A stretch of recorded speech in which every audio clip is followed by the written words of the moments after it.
नमस्कार, बहुत स्वागत। छत्तीसगढ़ राउंड अप शुरू हो चुका है। बड़ी खबर के साथ शुरुआत। नक्सलियों के हथियार फैक्ट्री का पर्दाफाश हुआ है। कल जो मुठभेड़ हुई थी वहां पर बाकायदा एक फैक्ट्री मिली है। कहां चल रही थी? सुरंग के अंदर फैक्ट्री चल रही थी, हथियार फैक्ट्री। फैक्ट्री के अंदर बड़ी बड़ी मशीनें मिली हैं। बीजापुर सुकमा बॉर्डर पर कल मुठभेड़ हुई थी। मुठभेड़ में जवानों ने 12 नक्सलियों को ढेर किया था। न्यूज़ 18 मध्य प्रदेश छत्तीसगढ़ पर एक्सक्लूसिव तस्वीरें इस वक्त आप देख रहे हैं। सुरंग के अंदर बाकायदा फैक्ट्री चल रही थी। मुठभेड़ वाली जगह की ये तस्वीरें हैं। सिर्फ न्यूज़ 18 मध्य प्रदेश छत्तीसगढ़ पर आप ये देख पाएंगे किस तरह से सुरंग के अंदर भारी मात्रा में हथियार बनाने का काम चल रहा था।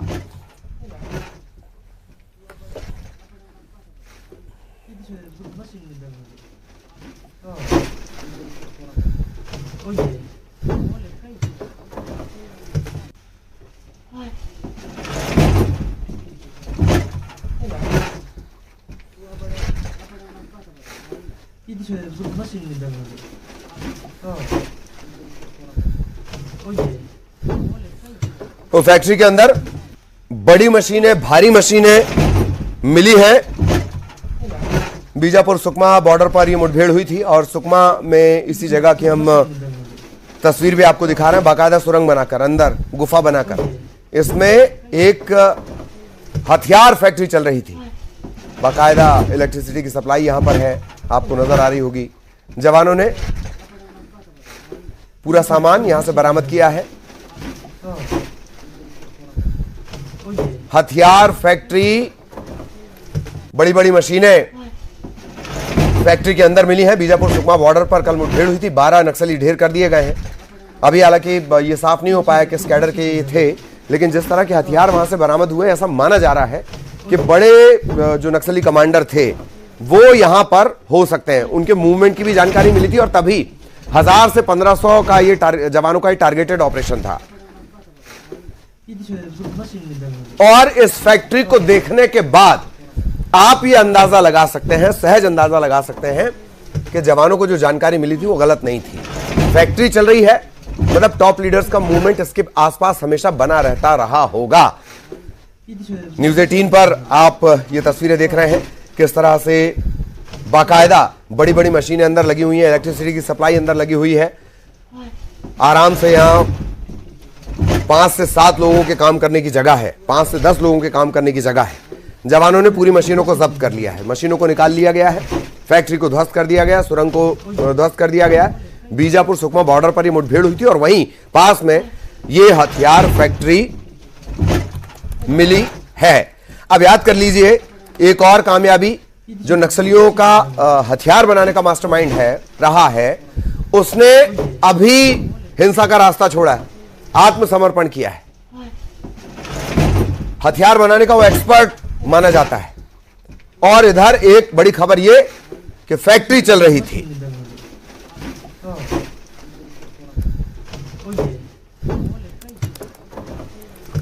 तो नक्सलियों की हथियार फैक्ट्री,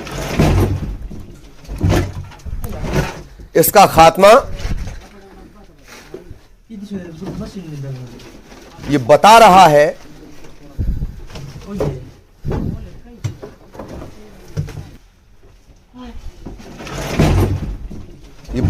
है कि मार्च 2026 का जो टारगेट रखा गया है वो पूरा होकर ही रहेगा।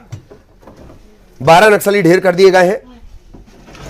हालांकि संख्या और भी ज्यादा हो सकती है, क्योंकि नक्सली जब इनके साथियों को गोली लग जाती है, जख्मी हो जाते हैं या फिर उनकी मौत हो जाती है, कोशिश उनकी होती है कि वो शवों को वहां से अपने साथ खींच कर ले जाएं। बड़े कैडर के नक्सलियों के साथ आम ज्यादातर वक्त यही होता है। तो नुकसान हमेशा तय से कहीं ना कहीं ज्यादा नजर आता है। सहयोगी सतीश हमारे साथ जुड़े हुए हैं। सतीश, जानकारी। आपको बता दूं कि तेलंगाना की सीमा पर लगातार माओवादियों की होने की सूचना के बाद जो है 3 जिले सुकमा, बीजापुर और दंतेवाड़ा से संयुक्त टीम उतारा गया था। कोबरा और डीआरजी की टीम जो है उस इलाके के लिए ऑपरेशन के लिए रवाना हुई थी। कल सुबह टीम जो है कोंडापल्ली इलाके में पहुंची, जहां पर नक्सलियों के साथ में मुठभेड़ हुई है और सर्चिंग के बाद 12 नक्सलियों के शव मिले हैं। वहीं पर जवानों ने एक बड़ी हथियार बनाने की फैक्ट्री थी, जो सुरंग थी, जंगल के भीतर नक्सलियों ने एक सुरंग बना रखी थी, जो बाहर से जो है नजर नहीं आ रही थी। लेकिन जवान जब तस्दीक करे तो उस दौरान उन्होंने कुछ अजीब दिखाई दिया। जैसे ही उन्होंने जंगल को थोड़ा सा हटाया, लकड़ियों को हटाया, तो नीचे जो है सुरंग दिखी। काफी लंबी सुरंग थी और सुरंग के भीतर तमाम प्रकार के हथियार बनाने के औजार मौजूद थे और काफी सामग्री वहां पर मौजूद थी। तो जवानों ने उस हथियार बनाने की फैक्ट्री को तबाह कर दिया और मौके पर जो है सारे औजार को नष्ट कर दिए। आप सोच सकते हैं कि माओवादी जो है लगातार उस इलाके में अपना जनाधार का इलाका रहा है और साथ ही साथ हथियार बनाने की फैक्ट्री बना दी है। फैक्ट्री बनाने का भी तरीका सुरंग था, जंगल के भीतर सुरंग था, ताकि न ग्रामीण देख पाए न कभी सर्चिंग के दौरान जो है जवान देख पाए। जी चलिए, धन्यवाद आपका इस पूरे अपडेट के लिए, जानकारी के लिए। अगली बड़ी खबर का रुख करेंगे। रायपुर से पत्रकार मुकेश चंद्राकर हत्याकांड में बड़ा एक्शन हुआ है। अधिकारियों पर एफआईआर दर्ज होगी। पीडब्ल्यूडी के 3 इंजीनियर्स पर एफआईआर दर्ज होगी। विभाग ने सड़क निर्माण में भ्रष्टाचार को माना है। पत्र जारी कर एफआईआर के निर्देश दिए गए हैं। डेप्यूटी सीएम अरुण साव ने जांच के आदेश दिए हैं। बड़ा अपडेट आपको बता दें, मुकेश चंद्राकर हत्याकांड में अफसरों पर भी एफआईआर होगी करप्शन को लेकर।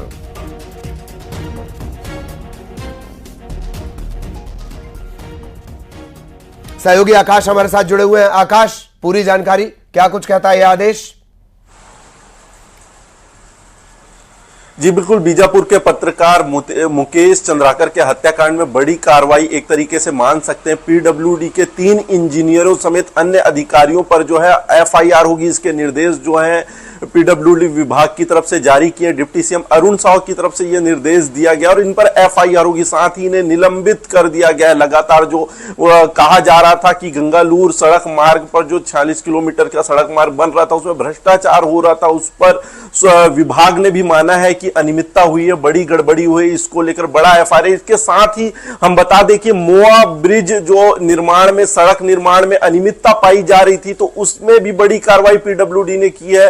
5 इंजीनियर के खिलाफ जो है निलंबन की कार्रवाई कर दी गई है। एक बार जांच रिपोर्ट जो है आकाश, मोवा ब्रिज पर भी हम वो करेंगे। एक बार वो ब्रेकिंग भी अपने दर्शकों को बता दे। रायपुर में मोवा ब्रिज मामले में भी बड़ी कार्रवाई हुई है। वो ब्रेकिंग भी हम अपने दर्शकों को बता दें और उसको भी लेकर हम जानकारी लेंगे। मोवा ब्रिज में सड़क निर्माण में भ्रष्टाचार पर 5 इंजीनियर निलंबित कर दिए गए। यह भी डेप्यूटी सीएम अरुण साव के निर्देश पर एक्शन हुआ है। विभागीय जांच में बाकी के अधिकारी भी नपेंगे, ऐसा माना जा रहा है। पीडब्ल्यूडी विभाग के कार्यपालन अभियंता विवेक शुक्ला, अनुविभागीय अधिकारी रोशन कुमार साहू, 3 उप अभियंता राजीव देवव्रत, यमराज और तन्मय गुप्ता ये निलंबित कर दिए गए हैं। पूरी जानकारी दें आकाश। जी बिल्कुल, हम बता दें कि पंडरी मोआ ब्रिज जो है वो रायपुर का मुख्य ब्रिज है, जहां से आवागमन होता है। उसके निर्माण का काम चल रहा था, सड़क निर्माण का काम चल रहा था। इस दौरान जो है घटिया सड़क निर्माण की बात सामने आई, मामला उठा। वहां पर डिप्टी सीएम अरुण साव निरीक्षण के लिए गए थे, तो वो तस्वीर हमारे दर्शकों ने भी देखी थी, किस तरीके से फटकार लगाई थी और एक एक करके जो भ्रष्टाचार का जो खुलासा हुआ था, जो सामने आया था, उसको लेकर विभागीय जांच भी बैठी और विभाग का कड़ा रुख रहा। 5 इंजीनियर को सस्पेंड कर दिया गया है, निलंबित कर दिया गया, उनके खिलाफ जांच बैठेगी। अगर उसमें अनियमितता और गड़बड़ी ज्यादा पाई गई तो उसमें वो वसूली की कार्रवाई भी होगी। निलंबित कर दिया गया। ठेकेदार को भी ब्लैकलिस्ट करने की कार्रवाई की जा रही है। इसके साथ ही अन्य अधिकारी जो संलिप्त हैं उस गड़बड़ी में, इसमें अगर संलिप्त होंगे तो उन पर भी कार्रवाई को बता दें। लगातार अनियमितता की शिकायत सड़क निर्माण में या पीडब्ल्यूडी विभाग के अंतर्गत अलग अलग निर्माण में शिकायतें लगातार आ रही है। उसमें हाल ही में बैठक हुई थी, उसमें डिप्टी सीएम अरुण साव ने साफ कहा था कि अगर कोई अधिकारी गलत तरीके से काम करता है, गुणवत्ता को ताक पर रखा जाता है, तो उस पर निश्चित तौर पर कार्रवाई की जाए। एक टूक में जो कहा गया था वो नजर आ रहा है। बड़ा मामला जो बीजापुर में भी देखे कि आपने निलंबन, 3 अधिकारियों को निलंबित कर दिया गया, जांच बैठेगी। और मोआ ब्रिज मामले में भी तो कहीं ना कहीं भ्रष्टाचार अब सामने आ रहा है, तो उस पर कार्रवाई भी कठोर राज्य सरकार कर रही है। जी बहुत धन्यवाद आपका आकाश, इस तमाम जानकारी के लिए। सहयोगी आकाश विस्तार से जानकारी दे रहे थे।